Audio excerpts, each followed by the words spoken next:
अस्सलाम वालेकुम dear students, calculus 3 के इस लेक्चर में मैं आप सबको वेलकम कहता हूं। आज के इस लेक्चर में हम डिस्कस करेंगे एक्सरसाइज नंबर 8.5 को और मुझे उम्मीद है कि इससे प्रीवियस लेक्चर तक आपने एक्सरसाइज नंबर 8.4 को अच्छे तरीके से समझ भी लिया होगा और उसके तमाम क्वेश्चंस को आपने सॉल्व भी कर लिया होगा। तो स्टार्ट करते हैं आज का lecture exercise number 8.5 question number 1 से। क्वेश्चन नंबर 1 हमें दिया हुआ है, show that the straight line x plus 3 divides 2 is equal to y minus 4 divides minus 7 is equal to z divided by 3 is parallel to the plane 4x plus 2y plus 2z which is equal to 9। Friends ये exercise भी वही plane और line के दरमियान जो relationship है उसी relationship के ऊपर इस एक्सरसाइज को भी बनाया गया। तो इस एक्सरसाइज में मजीद उनके रिलेशनशिप्स की क्या क्या प्रॉपर्टीज हैं, उन तमाम प्रॉपर्टीज के रिलेटेड यहाँ क्वेश्चंस दिए हुए हैं। तो आपने इसमें कंफ्यूज नहीं होना बिल्कुल भी, बट इस एक्सरसाइज को सॉल्व करने के से पहले आपके लिए ज़रूरी है कि आप अपना 8.4 एक्सरसाइज को अच्छे तरीके से समझ लें। तो स्टार्ट करते हैं इसका सोल्यूशन। तो सबसे पहले स्टूडेंट्स देखें हमें गिवन में क्या बातें दी हुई हैं। गिवन में हमें एक स्ट्रेट लाइन दी हुई है और एक हमें क्या दी हुई है, प्लेन दी हुई है। और आपने ये बात बतानी है कि ये जो आपके पास लाइन है ये प्लेन की क्या है, पैरेलल है। तो इसको सॉल्व करते हैं। तो गिवन एज, ये गिवन में आपको स्ट्रेट लाइन दी हुई है which is x plus 3 divided by 2 y minus 4 divided by minus 7 and z divided by 3। This is your line. और आपको और क्या चीज दी हुई है, प्लेन दी हुई है which is 4x plus 2y plus 2z which is equal to 9। तो this is your plane. Now we have to show that, we have to prove that this straight line is parallel to the plane. The L is parallel to the plane.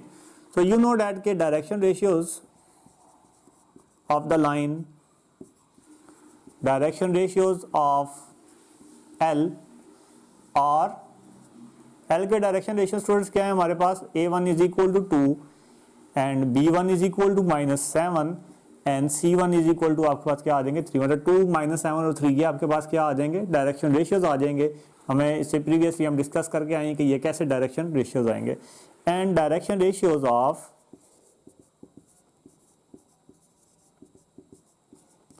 Plane P are A1 is equal to, sorry A2 आ जाएगा अब आपके पास, A2 is equal to 4, मतलब x के साथ जो भी component जो भी कोफिशिएंट है वो आपके पास क्या आ जाएगा, डायरेक्शन रेशियो। इसी तरह से B2 इज इक्वल टू आपके पास आ जाएगा 2 and C2 is equal to आपके पास आ जाएगा 2। Now we have to prove that L is parallel to P। तो अगर L पैरेलल टू P है, ये आपने प्रूव करना, तो इसका मतलब है कि ये जो लाइन है, इस लाइन का जो नॉर्मल वेक्टर है वो इस प्लेन की क्या है, परपेंडिकुलर। तो यहाँ हमें ये बात शो करनी होगी कि जो नॉर्मल वेक्टर है इस लाइन का वो इस प्लेन की क्या है, परपेंडिकुलर है। तो you have to show that कि if P parallel to L then the normal vector of the plane P, then the normal vector of the plane P, then the normal vector of the plane P is perpendicular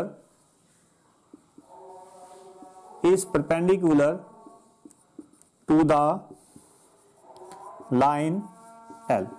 And students we know that के what is the condition for perpendicularity। तो हमें पता है according to given condition A1 A2 plus B1 B2 plus C1 C2 which is equal to क्या आना चाहिए, हमारे पास 0 आना चाहिए। तो हम इसकी लेफ्ट साइड ले लेंगे और चेक करेंगे कि वो आपके पास 0 इक्वल टू 0 आता है या नहीं आता। तो लेफ्ट हैंड साइड आपके पास क्या आ रही है, A1 A2 plus B1 B2 plus C1 C2। सो A1 आपके पास क्या है जी 2, A2 आपके पास क्या है जी -7 प्लस B1 आपके पास क्या गिवन है -7 एंड B2 आपके पास क्या गिवन है विच इज 2 एंड C1 आपके पास क्या गिवन है विच इज 3 एंड C2 आपके पास क्या गिवन है विच इज 2। तो इन्हें मल्टीप्लाई कर लें तो आपके पास आ जाएगा -14 एंड -14 प्लस हमारे पास क्या आ जाएगा जी 6 आ जाएगा, सॉरी 2, यहाँ पे आपके पास 4 है तो ये आपके पास आ गया जी 8, तो 8 और 6 आपके पास क्या आ जाएगा 14 minus 14, so which is equal to 0। तो ये आपके पास क्या है जी, नॉर्मल वेक्टर जो है वो perpendicular to the line L हो गया, so L is parallel to P। आपने ये बात यहाँ पे प्रूव कर दी। सिमिलरली क्वेश्चन नंबर 2 की तरफ मूव करते हैं। क्वेश्चन नंबर 2 में स्टूडेंट्स वो हमें इसी तरह का एक क्वेश्चन है और सेम टू सेम चीजें वहां भी पूछी गई हैं। आपने जस्ट इसी मेथोडोलॉजी को फोकस करना है और क्वेश्चन नंबर 2 को सॉल्व करना है। तो देखते हैं क्वेश्चन नंबर 2 की स्टेटमेंट क्या लिखी हुई है। क्वेश्चन नंबर 2 में स्टूडेंट्स वो हमें कह रहा है show that the straight line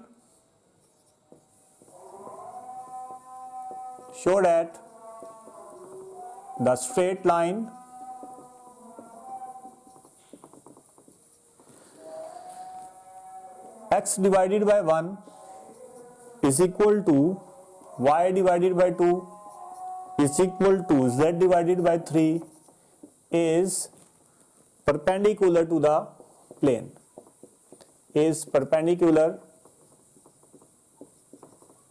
to the plane 4x plus 8y plus 12z plus 19 which is equal to 0। तो सेम मेथोडोलॉजी स्टूडेंट्स यहां पे भी हम यूज करेंगे। गिवन एज, सबसे पहले लिखेंगे हमारे पास गिवन क्या चीज है, गिवन है हमारे पास x divided by 1 is equal to y divided by 2 is equal to z divided by 3. This is your line L. Now what is the plane here, which is 4x plus 8y and plus 12z और plus 19, दूसरी तरफ जाके क्या हो जाएगा minus 19 हो जाएगा। तो this is your plane. Now we have to prove that this straight line is perpendicular to the plane, this straight line is perpendicular to the plane। so अगर वो perpendicular है तो इट्स मीन के normal vector, it's mean क्या हुआ कि normal vector, therefore normal vector of the plane is parallel to the line, is parallel to the line। वहां पे क्या था हमारे पास परपेंडिकुलर था, यहां हमारे पास क्या आ जाएगा पैरेलल आ जाएगा, मतलब उलट आ जाएगा। तो अब देखें जी, direction ratios of L, direction ratios of L और A1 is equal to 1, B1 is equal to 2 and C1 is equal to 3 and direction ratios of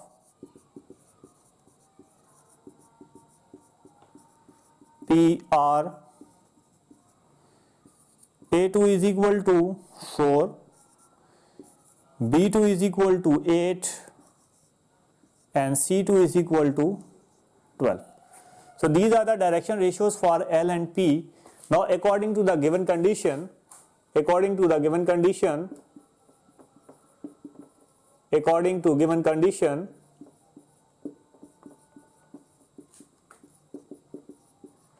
आपके पास गिवन कंडीशन के मुताबिक क्या है जी, प्लेन जो है normal vector of the plane वो क्या है parallel to the line. Parallel to the line के लिए कंडीशन हमारे पास स्टूडेंट्स क्या होती है, A1 divided by A2 is equal to B1 divided by B2 is equal to C1 divided by C2। तो इन्हें हम चेक करते हैं। तो A1 डिवाइड्स A1 हमारे पास है जी 1/4 is equal to B1 divides 2, तो ये आपके पास आ गया 2/8 और थर्ड वन आपके पास क्या आ गया 3/12। तो ये आपस में कैंसिल हो सकते हैं, तो आपके पास आ जाएगा 1/4 is equal to 1/4 and is equal to 1/4 which shows that the given line L is perpendicular to the plane। तो this is your question number 2। I hope students आप इसको easily understand कर पाए होंगे।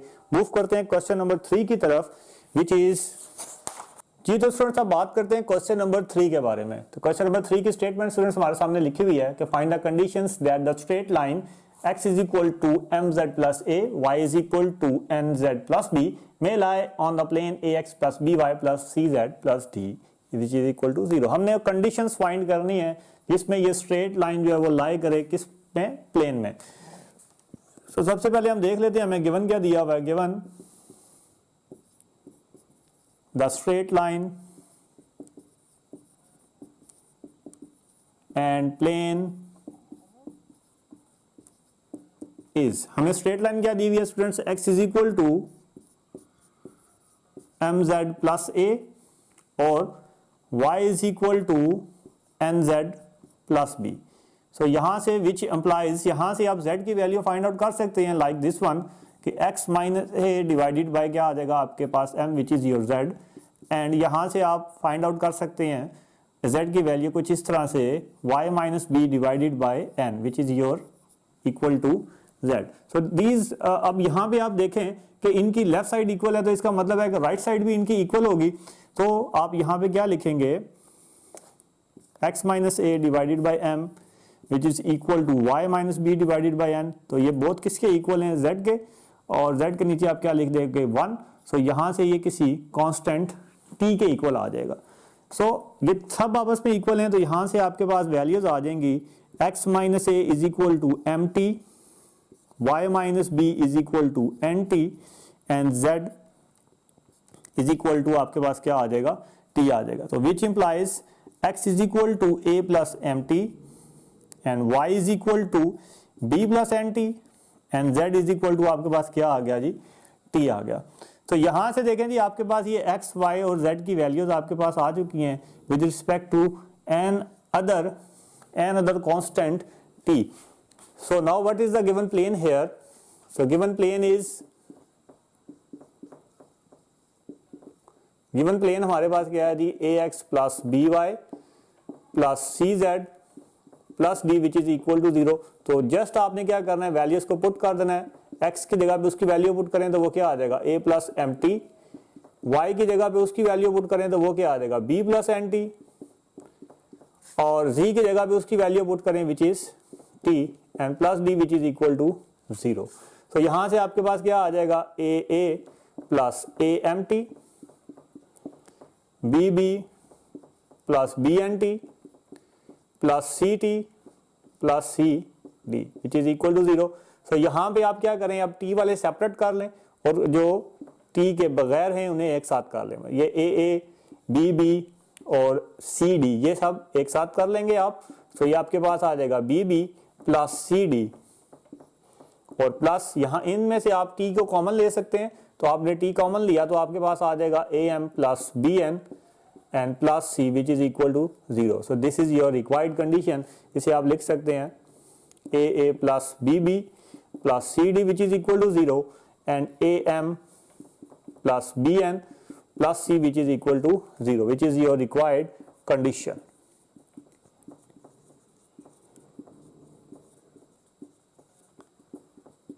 जी आई होप स्टूडेंट्स आपको question number 3 की समझ आ गई होगी। मूव करते हैं क्वेश्चन नंबर 4 की तरफ, और क्वेश्चन नंबर 4 में भी कुछ इसी तरह की कंडीशंस दी हुई हैं। जस्ट आपने क्वेश्चन की स्टेटमेंट को समझना है एंड देन उसके सॉल्यूशन की तरफ मूव करेंगे।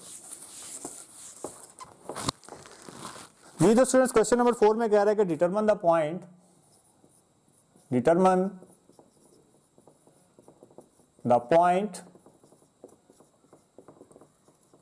if any common to the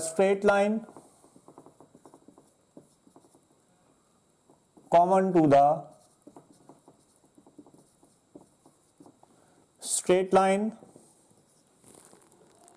x is equal to 1 plus t, y is equal to t,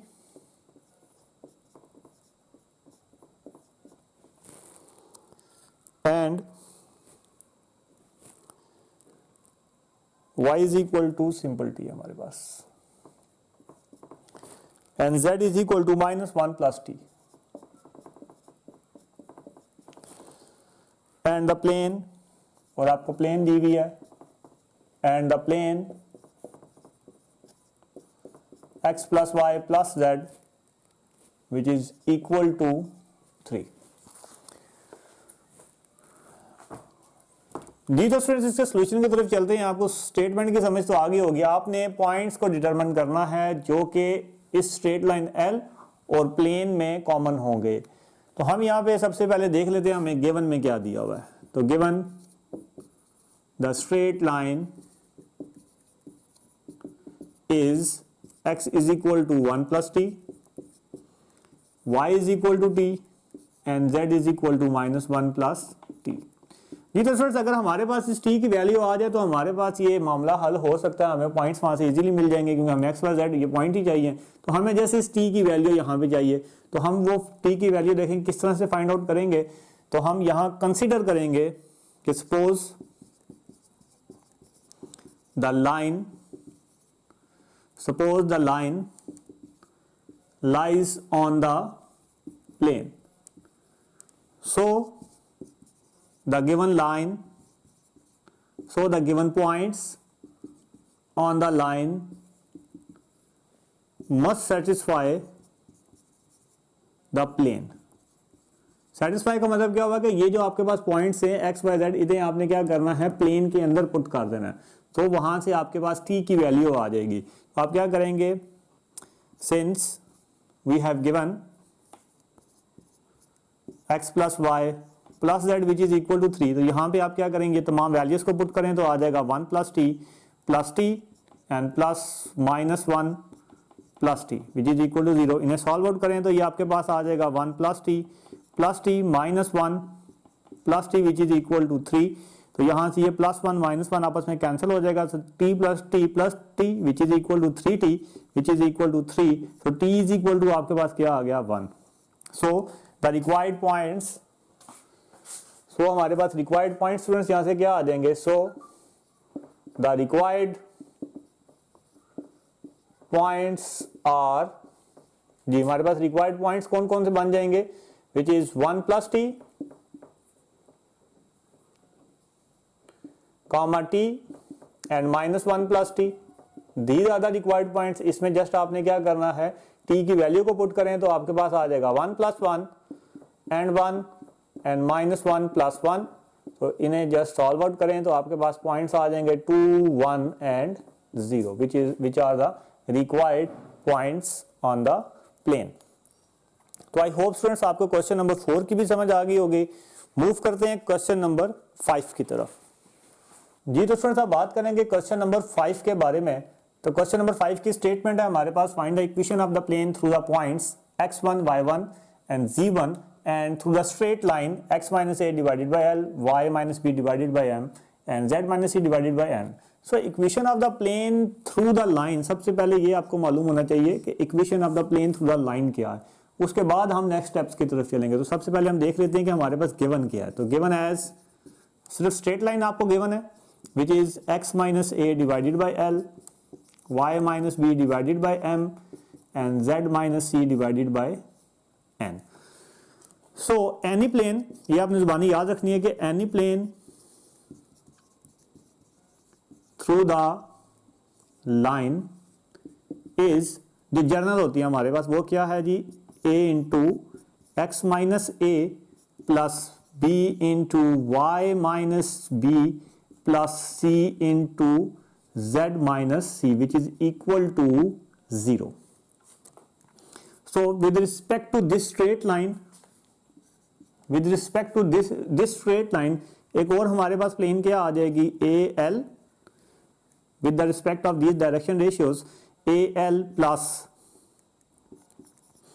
bm plus c n। ये भी आपके पास बेसिकली डायरेक्शन रेशियोज ही दिए हुए ना जी, हमने इसके बारे में पढ़ा था 8.2 एक्सरसाइज में। So this is your equation number 2 and the required plane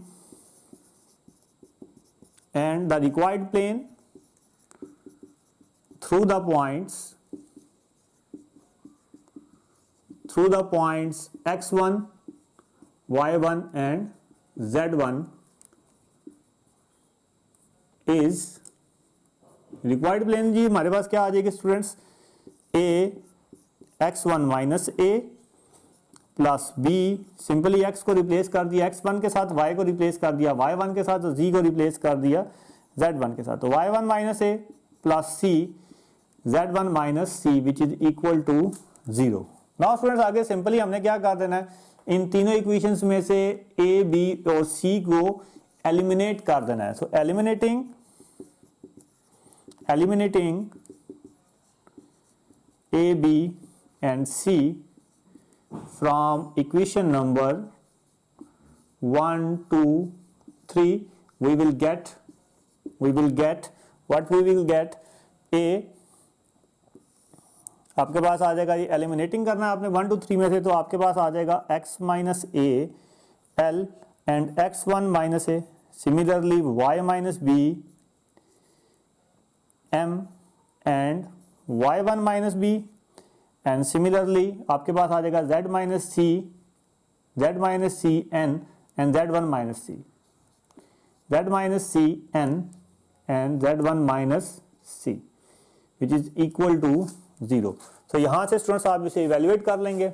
evaluate कैसे करेंगे, आप इसे लिख सकते हैं समीशन x माइनस ए, आपने ये तरीकाकार पढ़ा होगा इसे प्रीवियसली, समीशन x माइनस ए इनटू, आप क्या करें, जस्ट इनको आप क्या कर लें, डिटर्मिनेंट इनका ले लें, which is m into z1 minus C minus n into y1 minus B, which is your required condition.